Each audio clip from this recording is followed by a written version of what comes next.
हरिओम। प्रभु जी, ये नारायण स्वरूप राम की आज भारतवर्ष ही नहीं पूरी दुनिया में जय जयकार हो रही है।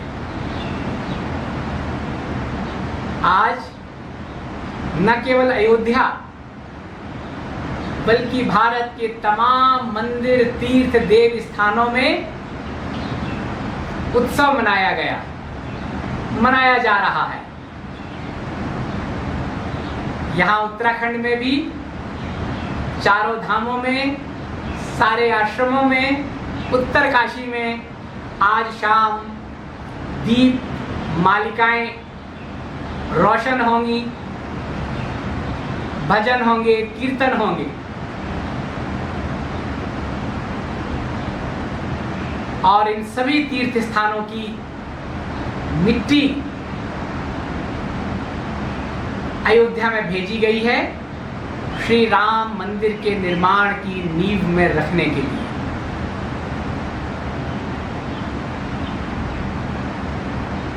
तो राम प्रभु जी किसी व्यक्ति विशेष के जाति, धर्म, संप्रदाय सबसे ऊपर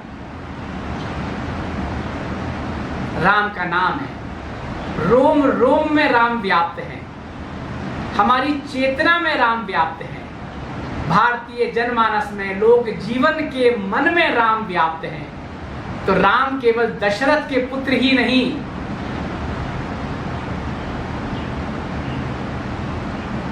ब्रह्म स्वरूप हैं। और राम केवल भारत के ही नहीं, केवल हिंदुओं के ही नहीं, सनातनी परंपरा के नाते पूरी दुनिया में कई देशों में पूजे जाते हैं।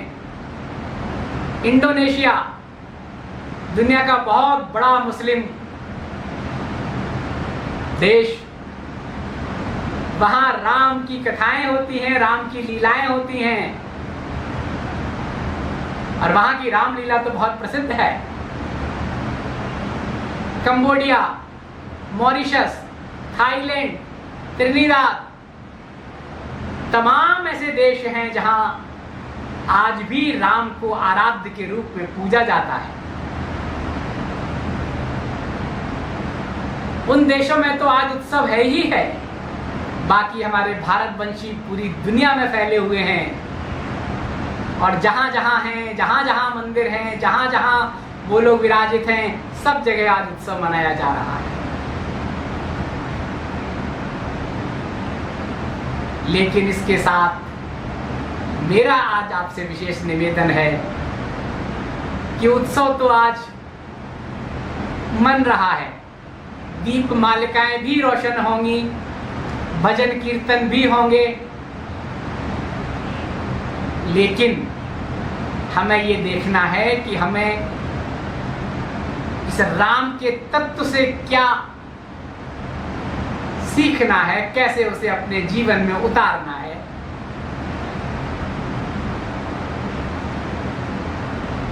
ये हमारे संवाद का आज विषय होना चाहिए।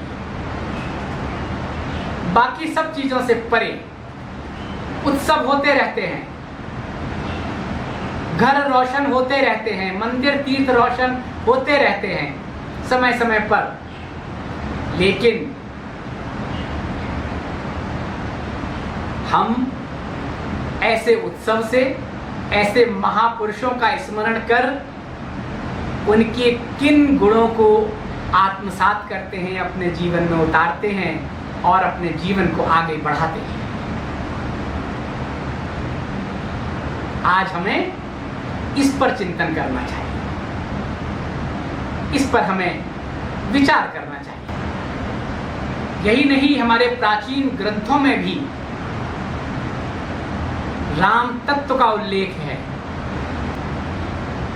रमन्ते योगिना यस्मिन् सह रामा, योगियों का मन जहां विचरण करता है वो राम है, आत्मस्वरूप है राम। हमें उस राम के तत्व को समझने की जरूरत है। राम तो श्री राम अनादिकाल से हमारी सनातनी परंपरा का प्रतीक है। पहले निर्गुण निराकार रूप में आराध्य रहे श्री राम और बाद में सगुण साकार रूप में दशरथ के घर अवतरित हुए। कहा है ना, एक राम घट घट में बोले, दूसर राम दशरथ घर डोले। एक राम घट घट में बोले, दूजो राम दशरथ घर डोले। तीसर राम है सकल पसारा और ब्रह्म राम है सबसे न्यारा। 4 राम पर 4 राम थोड़ी हैं, सब एक हैं, अलग अलग रूपों में स्वरूपों में उनका वंदन होता है, स्मरण होता है। तब क्या है कि जीव राम घट घट में बोले, जीव राम घट घट में बोले और ईश राम दशरथ घर डोले। और बिंदु राम है सकल पसारा और ब्रह्म राम है सबसे न्यारा। तो ये जीव, ईश, बिंदु और ब्रह्म ये राम है। हमें इस राम को समझना है। इसीलिए हम कहते हैं कि राम केवल हिंदुओं के आराध्य नहीं है।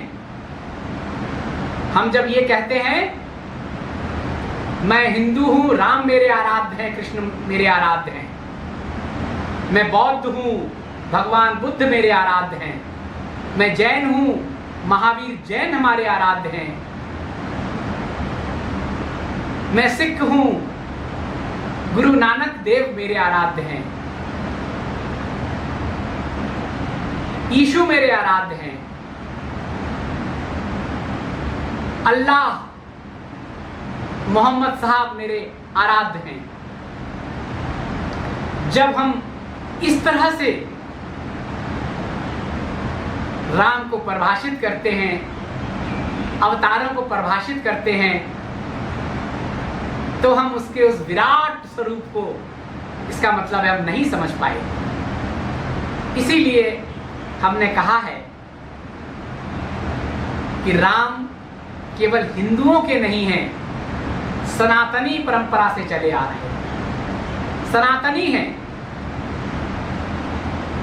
और ये जितने भी मैंने आपको बताए,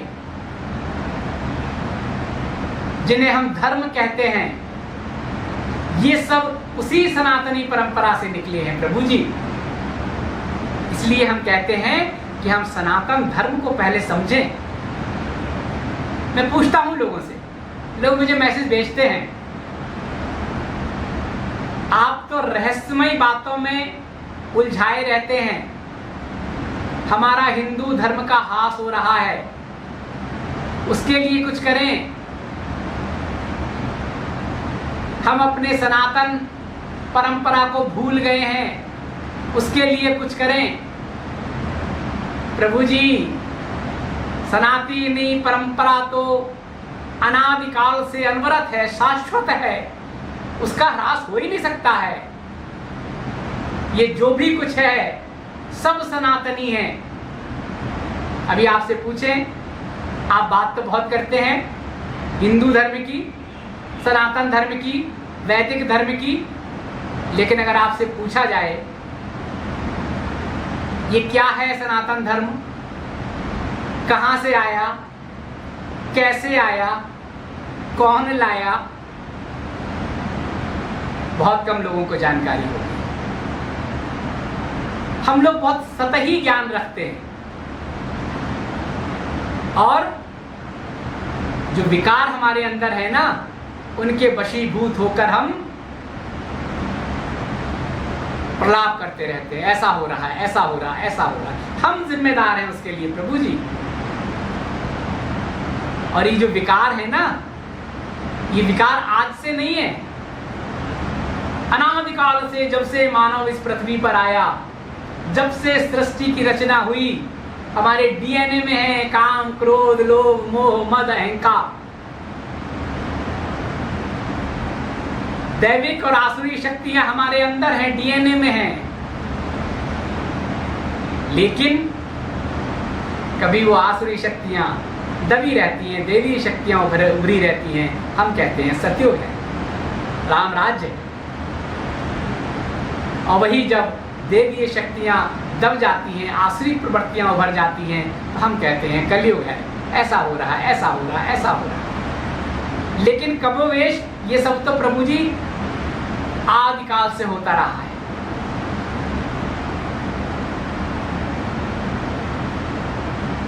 बात सनातन धर्म की करें तो मैं आपको बताऊं कि जब सृष्टि का उदय हुआ, मनुष्य इस पृथ्वी पर आया, विकास हुआ, तो सबसे पहले तो प्रकृति से जुड़ा।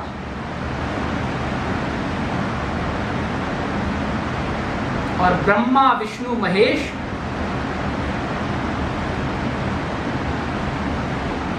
देव रूप में हमारे यहां प्रारंभ से ही है।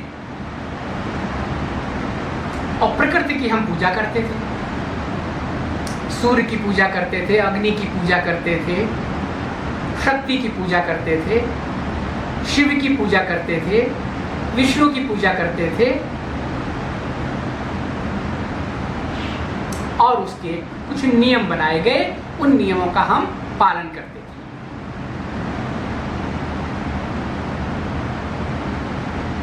ब्रह्मा जी के श्री मुख से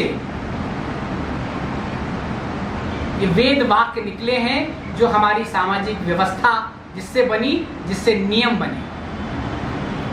उस दौरान अगर देखें तो धीरे धीरे जैसे जैसे विकास हुआ, हमारे अंदर थोड़े विकार भी बढ़े। गणपति की भी पूजा होती थी, गणपत्य कहलाते थे, जो गणेश के उपासक थे। विष्णु की उपासना करते थे, वैष्णव कहलाते थे। शिव की उपासना करते थे, शैव कहलाते थे। शक्ति की उपासना करते थे, शाक्त कहलाते थे। ऐसे ही प्रकृति की पूजा करते थे, सूर्य की पूजा करते थे। लेकिन मैंने आपको बताया ना कि विकार तो हमारे डीएनए में आए हैं, धीरे धीरे पनपते हैं। उस अनादिकाल में भी ये पनपे। और जो आज हम कहते हैं ना, मेरे ये आराध्य, मेरे ये आराध्य, मेरे ये आराध्य, मेरे ये आराध्य, ये उस समय भी हुआ। उन्होंने कहा कि हम तो वैष्णव हैं, विष्णु ही सर्वश्रेष्ठ हैं। हम तो शैव हैं, शिव ही सर्वश्रेष्ठ हैं। हम तो शक्ति के उपासक हैं, शाक्ति ही सर्वश्रेष्ठ हैं। और जब ये हुआ तो वैमनस्य बढ़ा, मैं मेरा तू तेरा। इस तरह की जब बातें हुई, तब आदि शिव ब्रह्मा विष्णु महेश के ऊपर जो काल चक्र है, उस काल चक्र ने ऋषियों को भेजा और लोगों के बीच आए और उन्होंने कहा सब एक है, विष्णु शिव शक्ति सब एक हैं।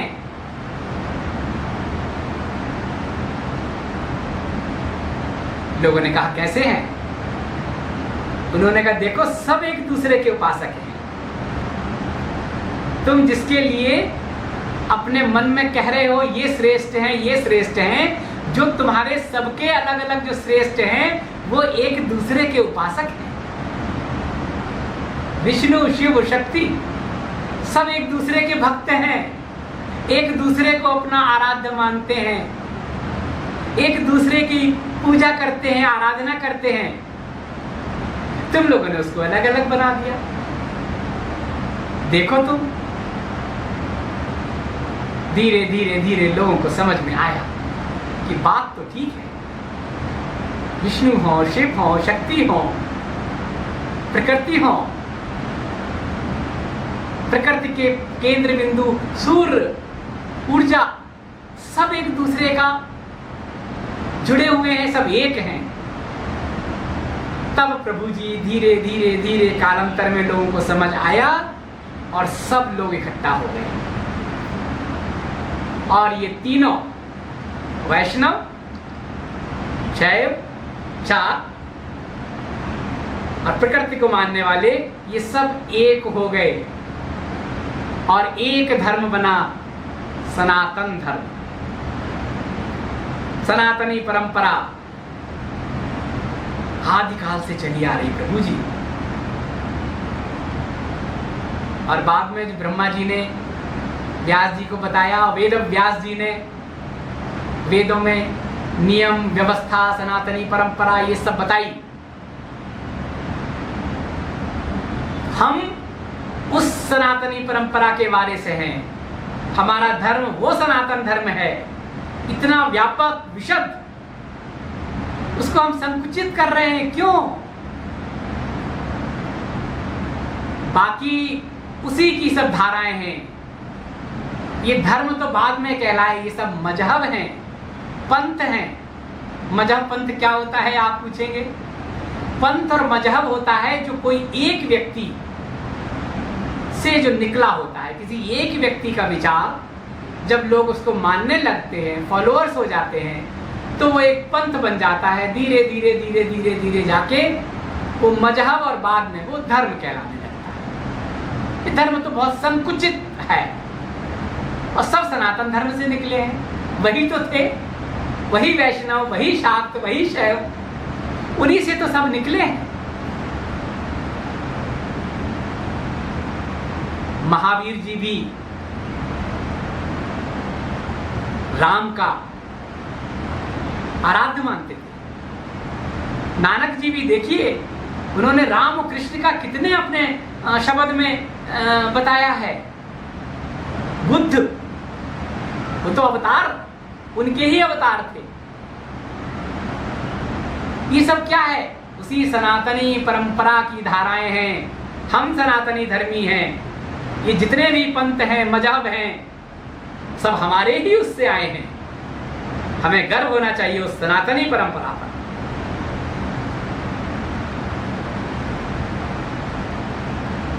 क्रिश्चियन की आज हम बात करते हैं, हम हिंदू की जब बात करते हैं तो बहुत संकुचित हो जाते हैं। प्रभु जी, जब आप हिंदू धर्म की बात करते हैं तो आप देखो कहाँ हैं आप? दुनिया में इस समय सबसे बड़ा जो धर्म है, हम तो उसे मजहब कहते हैं क्योंकि सब सनातनी परंपरा से निकले हैं, लेकिन सबसे बड़ा धर्म क्या है? ईसाई, क्रिश्चियन। दूसरा दुनिया में सबसे बड़ा क्या है? इस्लाम। तीसरे नंबर पर आप आते हैं हिंदू। अगर आप उस दृष्टि से देखें तो दुनिया की जो आबादी है, सबसे ज्यादा फॉलोअर्स यीशु मसीह के, फिर इस्लाम, फिर आता है हिंदू, और हिंदू के बाद भी लोगों ने कर दिया है क्या? जैन धर्म, बौद्ध धर्म, सिख धर्म, ये सब कर करके। लेकिन हमें तो उस विशाल, उस व्यापक उस पर सोचना चाहिए, वो विचार करना चाहिए। ईसा मसीह का अगर आप देखें तो विषय से अलग बात हो जाएगी, लेकिन मैं करना नहीं चाहता। ईसाई धर्म तो भारत से ही उदय हुआ, उसकी नींव भारत में ही पड़ी, ऐसी मान्यता है। मैं आपको बता भी दूं थोड़ी सी, क्योंकि मेरा तो संवाद है प्रभु जी, कोई बहुत शास्त्रीय गूढ़ बातें नहीं है, बोलचाल की भाषा में बता रहा हूं। जब ईसा मसीह को सूली पर लटकाने का आदेश हुआ कि पहाड़ी पर जाएंगे, उनको सूली पर लटका देंगे, तब ऐसा ही किया जाता था, उस समय वो प्रथा थी। और उसके बाद छोड़ दिया जाता था पहाड़ी पर, और वहां के चील और गिद्ध आके शरीर को उनका भोजन हो जाता था, परंपरा थी। और सूर्यास्त होते ही सब चले आते थे वापस नीचे, पहाड़ी पर जाते थे। जब इस तरह का कोई सूली पे लटकाया जाता था, और उसके बाद सब नीचे आ जाते थे। जब पता चला कि ऐसा ऐसा होने जा रहा है, तो कुछ लोगों ने ईश्वरीय प्रेरणा से, मैं तो ईश्वरीय प्रेरणा कहूंगा, कुछ लोगों को लगा कि ये तो अन्याय हो रहा है, तो वहां पास में एक गुफा में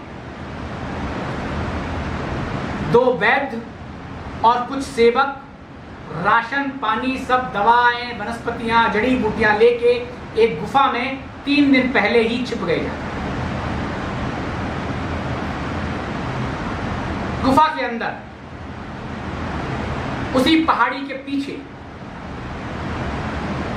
और जब ऐलान हुआ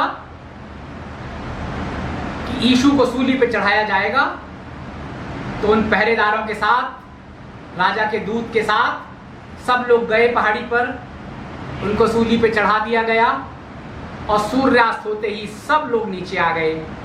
और नीचे आने के बाद जब शहर की तरफ जाते हैं, वहां रास्ते बंद हो जाते हैं, अब कोई नहीं जा सकता सूर्यास्त से सूर्योदय तक। और उसके बाद ये मान्यता है, मैंने इसको पढ़ा है प्रभु जी, ये लिखित है। और उसके बाद अंधेरा होते ही वो लोग निकले, यीशु को उठाया, गुफा में ले गए, बंद कर दिया। क्योंकि उसी समय शरीर पूरा हुआ था, गर्मी थी, उन्होंने जड़ी बूटियों का लेप किया, दवाएं दी वैद्यों ने, और 3 दिन में यीशु जीवित हो गए। राशन था, जड़ी बूटियां थी, दवाई थी, लोग थे, और वही उनका उपचार हुआ। और जब देखा कि अब यीशु बिल्कुल ठीक हो गए हैं, तब उनके भी गुप्तचर थे, तब उनको गुप्त रास्ते से वहां से लेके भारत ले आए। कश्मीर क्षेत्र में रहे। ईशा का आप लोग पढ़ें, ईशा का जो अंतिम समय है वो कहा जाता है कि कश्मीर में रहे, नाथ संप्रदाय के एक मठ में रहे बहुत समय तक। लेकिन उन्होंने अपनी पहचान उजागर नहीं की, क्योंकि पहचान उजागर कैसे कर सकते थे? पहचान उजागर होते ही उनको वहां देना पड़ता, सौंपना पड़ता।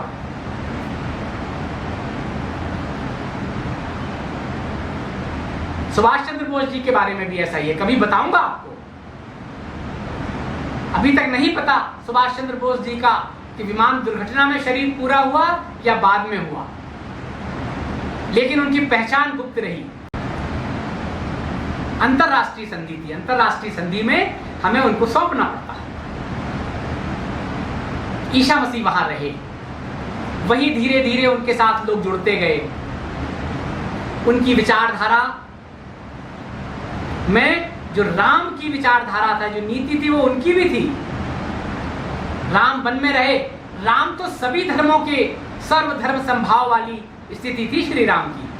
देखो, राम वन में गए, क्या निषाद, भील, क्या केवट, क्या आदिवासी, उनके बीच में रहे। उन्होंने आदिवासियों को जीवन का मंत्र दिया, जीना सिखाया। अलग अलग उसमें थे, बटे हुए थे आदिवासी। राम जब बाहर रहे 12 वर्ष, तो सबको उन्होंने इकट्ठा किया। उनके कबीले बने, एकत्र हुए, इकट्ठे हुए, आपस में उनके रिश्ते होने लगे। ये सब राम के समय में हुआ। आदिवासियों को मुख्य धारा में लाने का काम किया राम ने। और जब अयोध्या लौटे तो उन्होंने उन सबको बुलाया। तो जो लोग उपेक्षित होते हैं, वही कोई नया पंथ बनता है। जो व्यवस्था से दुखी होते हैं, वही कोई नई विचारधारा बनती है, वही कोई पैदा होता है, वही कोई दूध पैदा होता है, और फिर वो कहता है, एक रास्ता निकालता है। और वो लोग जो व्यवस्था से दुखी होते हैं, जो उपेक्षित होते हैं, वही लोग जुड़ते हैं। यीशु ने भी यही किया। सर्वधर्म संभाव, सबको साथ लेके चलना है। और आपको बताऊं, ये मैंने पढ़ा है कि कश्मीर में उस समय उच्च जाति के लोग ईशा के संपर्क में आए रहे, उनके फॉलोअर्स हो गए। बाद में उन्होंने धर्म ग्रहण कर लिया, ईसाई बन गए। कहां उत्पत्ति हुई ईसाई धर्म की? केरला में। वहां आदिवासी थे, उन आदिवासियों के बीच में जाके काम किया। और जब बहुत दिन बाद पता चला, तो जो ईशा के जो पुराने जो भक्त थे, फॉलोअर्स थे, वो आ गए भारत गुपचुप तरीके से। वो ईशा के साथ रहे और उन्होंने आदिवासियों को इकट्ठा किया, एकत्र किया। सबने उनके धर्म को, उनके पंथ को, उनके मजहब को माना। उनके नियमों को माना मतलब उनको माना। इस तरह से शुरुआत हुई। फिर ये जो उनके शिष्य आए थे, जो लोग आए थे, जो यहाँ पर एक बहुत बड़ा वर्ग बन गया था, वो फिर वापस गए और फिर धीरे धीरे और आज पूरी दुनिया में सबसे बड़ा धर्म ईसाई धर्म। 300 वर्ष लगे उस पंथ को, पहले विचारधारा को, मजहब और धर्म बनने में। व्यवस्था से असंतुष्ट लोग, उपेक्षित लोग किसी एक मंच पर आते हैं, धीरे धीरे अपना जीवन जीते हैं, पीढ़ियां चलती हैं, पंथ बनता है, मजहब बनता है, बाद में धर्म बनता है। 300 वर्ष बाद ईसाई धर्म की मान्यता मिली। ऐसा है प्रभु जी। और महावीर जी, बुद्ध जी, वो सब तो एक ही समय के लोग हैं। इसी तरह से ये सब निकले हैं। बुद्ध ने बौद्ध की बातें की, अहिंसा की बातें की, सब किया तो उनको फॉलोअर्स हुए तो बौद्ध धर्म हो गया। नानक जी ने सिख धर्म हो गया, महावीर जी ने जैन धर्म हो गया। लेकिन इन सब के मूल में सनातन धर्म है। इसलिए हमें इन सब से ऊपर उठना है प्रभु जी। सर्व धर्म संभाव की भाव से हमें रहना है। सब हमारे ही तो लोग हैं, परिवार से ही निकले हैं, और हमारे परिवार के लोग हैं। अगर कुछ ऐसे भी हो जाते हैं तो हमें उस रूप में देखना है, हृदय की विशालता में उनको आत्मसात करना है सबको। ये श्री राम का वो सर्व धर्म संभाव का मंत्र है प्रभु जी। बाद में धीरे धीरे फिर जब ये अलग अलग धर्म बने, मजहब बने, ये सब चीजें, फिर वही हो गया, मैं मेरा आराध्य बड़ा, मैं ये इसका बड़ा। फिर मनु ने फिर इसका एक नियम बनाया। 10 नियम बनाए मनु ने कि ये 10 नियम हैं, इसका अगर हम पालन करें तो हमारा रूपांतरण हो सकता है, हमारा जीवन बदल सकता है। बहुत समय तक उसका लोगों ने पालन किया, अभी बताऊंगा। और उसके बाद फिर धीरे धीरे तो ये विकार आते गए, कभी दैवीय प्रवृत्ति रही, कभी आसुरी प्रवृत्ति रही, इससे फिर अलग अलग होते रहे। फिर द्वापर में आके फिर कृष्ण ने सबको इकट्ठा किया।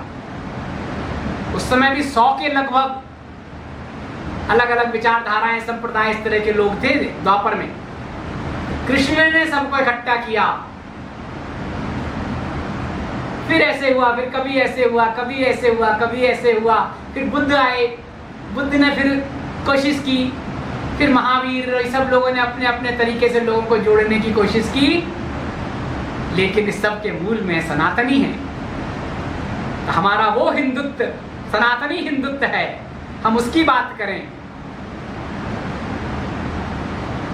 और इसीलिए आज भारत का छोड़िए, इंडोनेशिया देखिए, मुस्लिम राष्ट्र है, वहां की रामलीलाएं सबको मालूम है। कंबोडिया, थाईलैंड देखिए, वहां राजघरानों में आज भी राम का नाम रखा जाता है, जो राजघराने के लोग होते हैं। मॉरिशस देखिए, त्रिनिदाद देखिए, कितने देश, और इसके अलावा भारतवंशी पूरी दुनिया में है। तो हमें सनातनी परंपरा है, वो हमारी संस्कृति है, वैदिक संस्कृति।